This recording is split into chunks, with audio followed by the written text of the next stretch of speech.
Welcome to the video where you're going to be learning about White Rock. There is a whole bunch of things here that just make it an absolutely amazing place to visit. Whether you've been here before or this is going to be your first time, stick around to the end because there's going to be a secret cave that I've found that I've often found microbats in. But there's so much to talk about, so let's get into the video.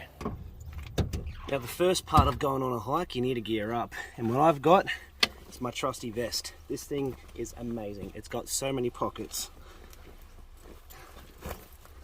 Vest on. Got the torch, we might be here for a while. We've got to check out that bat cave at the end. Got the trusty drone. That's pretty much it. Now, if this is going to be your first time coming on this hike, it's definitely suggested bring water and of course the general hiking essentials like clothes and shoes. But I've been here enough times that I know I don't need the water.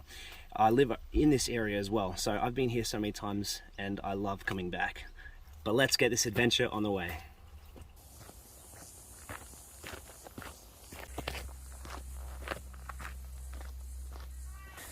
Now we've started the walk. We're walking through this eucalypt forest. It's kind of spaced out. It's not too dense. It's very nice. We've already heard frogs. We can hear the bugs going off. So it sounds like the wildlife is going to be great. Now this place is amazing for absolutely any expert or experience level of any walker. It's easy, it's got hard parts. There's many different variants or ways you can take the walk. There's the main track, then there's a side little track which is a bit more hikey and also for mountain bikes when they come down. So that's the way we're going to go. If you decide to go that way, make sure you got your eyes out because people come flying down that place so fast.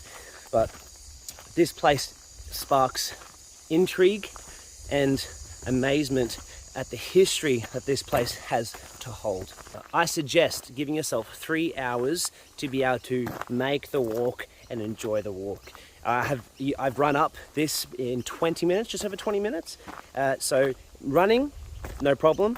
But if you want to enjoy the place, enjoy the scenery on the way up there, give yourself about 3 hours.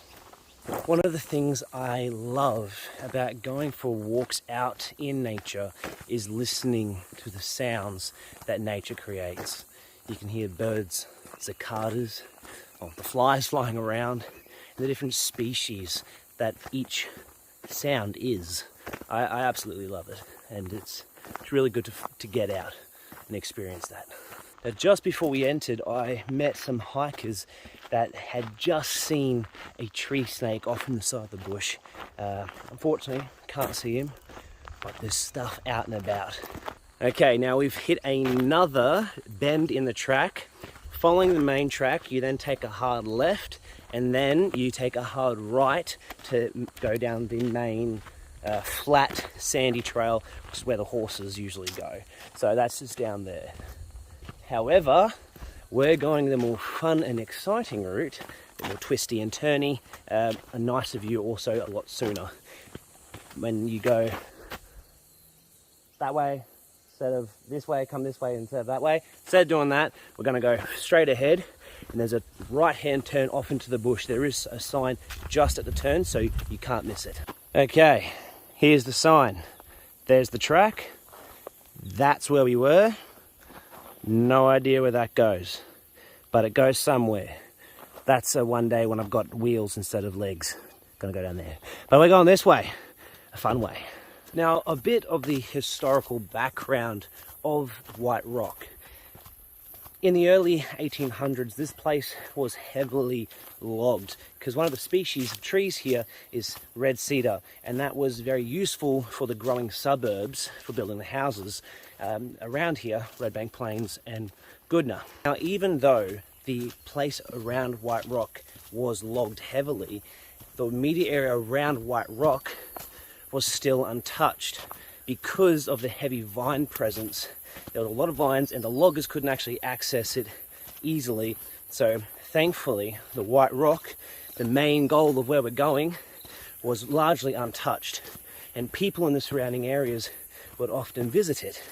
And so there's been many, many generations that have been visiting one popular Ipswich landmark.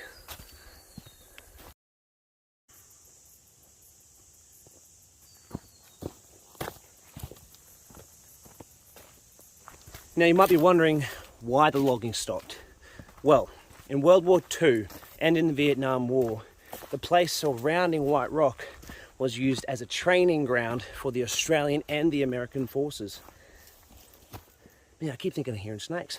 Anyway, and so because this place was used as a training ground, that involves bullets.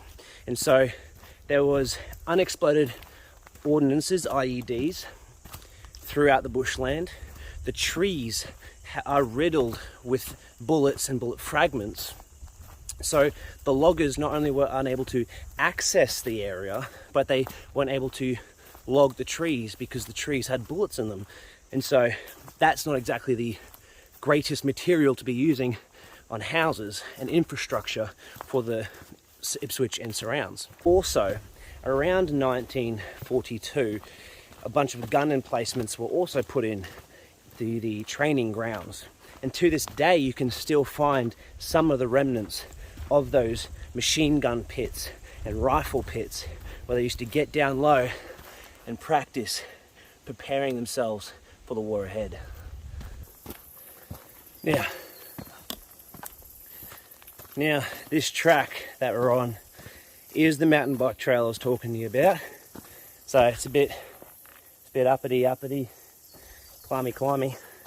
So being wary if you're taking this track of mountain bikers, because you can pick up some speed down here, even though it's a bit rocky. It gets real fun real fast. Now the further along this trail you go, the more it clears out and the more the scenery shows itself.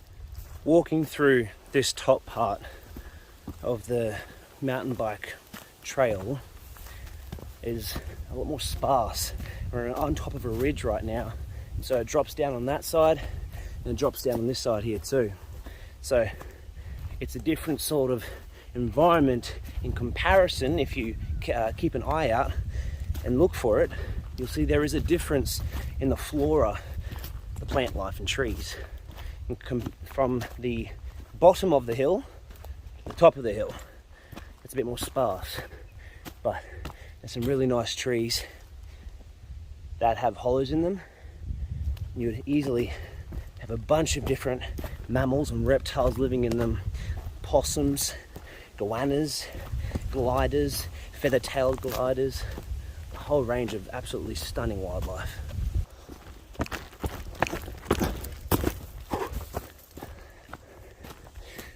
Bit of parkour.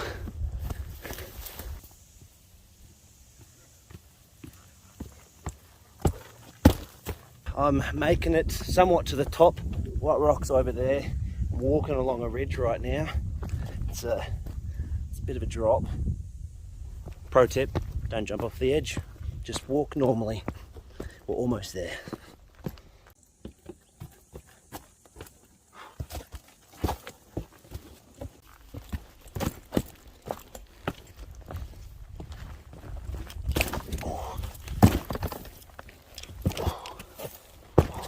Now, White Rock, the place around it, the bushland, the reserve, consists of 2,500 hectares of bushland, very hilly and similar to what we have traversed today.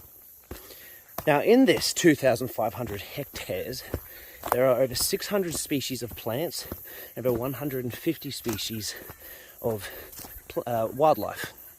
Now, some of the wildlife that I've seen here consist of red bellies, goannas, Burns legless lizards. I've seen rocket frogs, ornate burrowing frogs, very cute little things. They like sit on your thumb. And we've got yellow-chested robins, black starlets, and even peregrine falcons. I've seen them once up the top of White Rock, but got up really close. What an experience that was. And we have made it. We are at the base of White Rock. Now there's two ways to go up. The back way here, traverse up yonder, or we can go up the other way, which is the way we'll go. It's the easiest. And we'll be able to see why this rock got its name by the Jagera people, the traditional custodians of this land.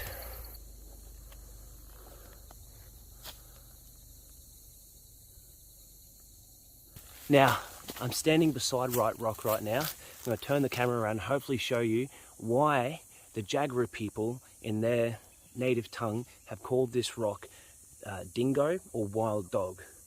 See if you can pick it out. Okay, so that point there, you've got the dog's nose. Over here, you've got the eye, somewhere around there. And then out the front there, you've got the paw, and obviously the rest of the dog over there. And you've got that slit right there being the mouth, I assume. Trying to get the best angle for it. It's a bit tough. Trees have grown up a bit, so it doesn't look as doggy-like when it was open, but that's why it got its name. Now it's time to make it up this rock. Gonna head up a couple of big boulders, do some parkour action, and make it to the top and see the beautiful sights that are up there.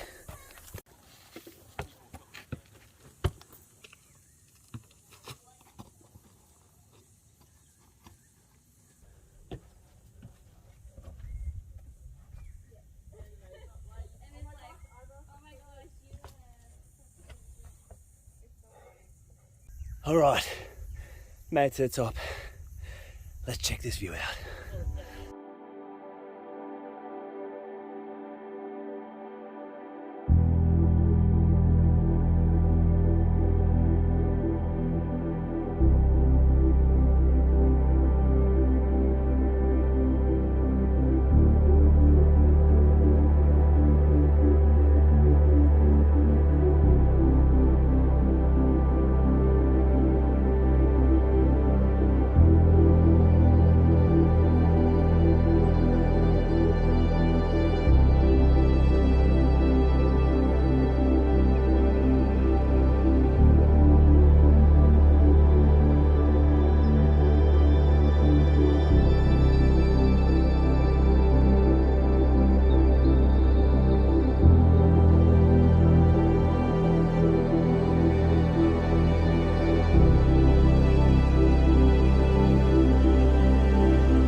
Now that we've checked out the amazing view over yonder, now it's time to check out the rest of White Rock, which goes way back down here.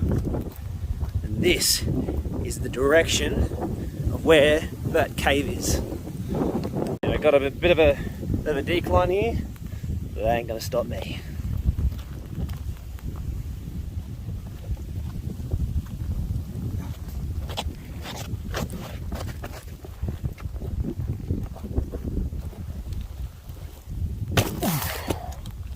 Whoa! Alright, time to get the head torch on because we're at the cave area. That's not the spot itself, but it's cool, so we'll check it out. It's actually just behind me here, but we'll do that second. Alright, right here. Little finishes right there. A lot of cracks, who knows what's hiding up in them. Bunch of cool little critters for sure. Okay, that's the cave we just checked out over there.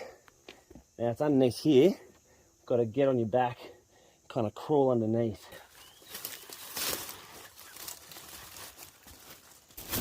Oh. There. Oh.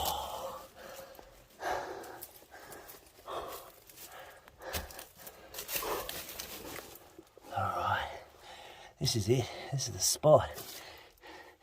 This would be a fantastic place to hide out if you needed to. I wouldn't be surprised if long ago Aboriginals have used this cave in the past. Oh, we've got a micro bat, guys. We have one. We've got one. All right, we'll turn the brightness down. There we go.